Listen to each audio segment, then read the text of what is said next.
Hi guys, this is Marie and welcome to my channel. So for today's video, I'm gonna be making a pie, an apple pie to be exact.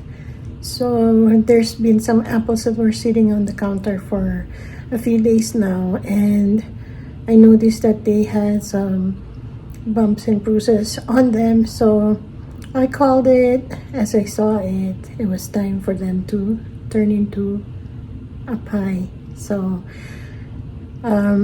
my family members have been asking for pie, so I thought to make pie to satisfy their cravings, I'm gonna have them eat pie.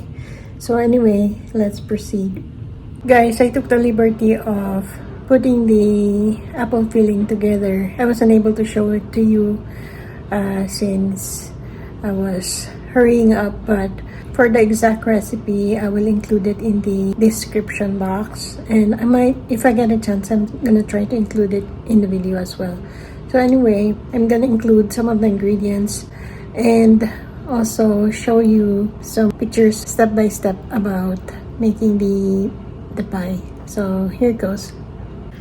So basically, for the apple pie filling, I chopped about 10 pieces of apples.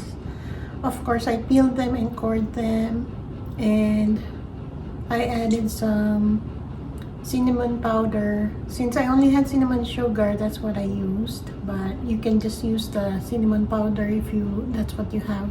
And then I also had butter and ano pa ba? Flour, about 2 tablespoons of flour. I also included brown sugar and salt. Mix it. And then, papakita ko sa inyo yung nahalo na apple pie filling. So, here it is. Next, I'm gonna show you the step-by-step making of the pie crust. I actually took the liberty of making the pie crust by myself. So, after making the pie crust, I divided it into two. And then I put it in the fridge and left it there for just for a few minutes to keep cool while I was preparing the pie crust.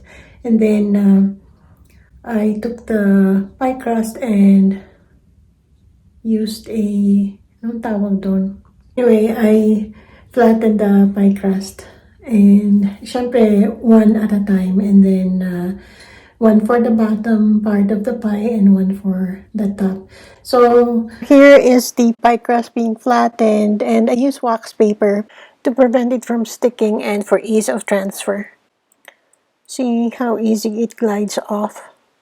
And now I'm going to transfer, this is the bottom part of the pie crust, so I'm going to transfer it to the round pie dish for baking. So if you notice later, the pie crust is a bit thin. Talagang I flattened it out very, very thin. Since my pie is not a big pie, since I took out a lot of the skin and meat nung apple, so I guess I took out a lot, and the apples were really small. So pie crust was enough. Kumbaga yung measurement ng pie crust, which is I only used 2 cups of flour for the pie crust. But I think maybe if you're making a bigger pie, you can add a bit more of the flour.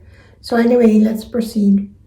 Here I start flattening out the top part of the pie crust. So I really had to put pressure while I'm trying to flatten it out. I want it to be really thin, but not too thin that it would break. So you can see the wax paper is easily sliding off. I only took out the top part, and this is how I transfer the pie crust onto the top of the pie, which I already added the filling, and then I just, laid on top that way, and then I can remove the wax paper. You can still try to adjust the top part of the crust if it's not on center, and if the shape is not even because of the filling. Since I only used small apples, I didn't get a lot of fruit out of it. Depending on how big your apples are, sometimes you can have a mouthful of pie filling. But since mine is not a lot, the pie will turn out to be flat. I'm going to adjust the filling so that it looks even.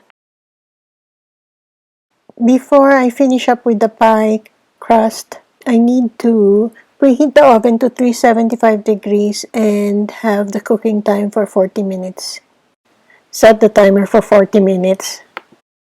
Next, since I didn't have enough overlap of the pie crust, I just tucked it in all around, and then now I'm making slits in the middle for the steam to come out. So we're gonna bake it. So guys, basically the apple pie I'm baking is at 375 degrees Fahrenheit for 40 minutes. Bale, medyo hindi naman siya masyado malaki, so okay na yon. So unless your pie is a bigger size and mas maraming laman, then you can probably bake it a little bit longer. I have taken the pie out of the oven and have cooled it a bit, so now it's ready for eating. Now you'll see the disappearing pie. First slice out, going, almost gone. So anyway guys, I'll be ending this vlog. I hope you enjoyed this video. Please click like, share, and subscribe, and I will see you on the next vlog. Bye!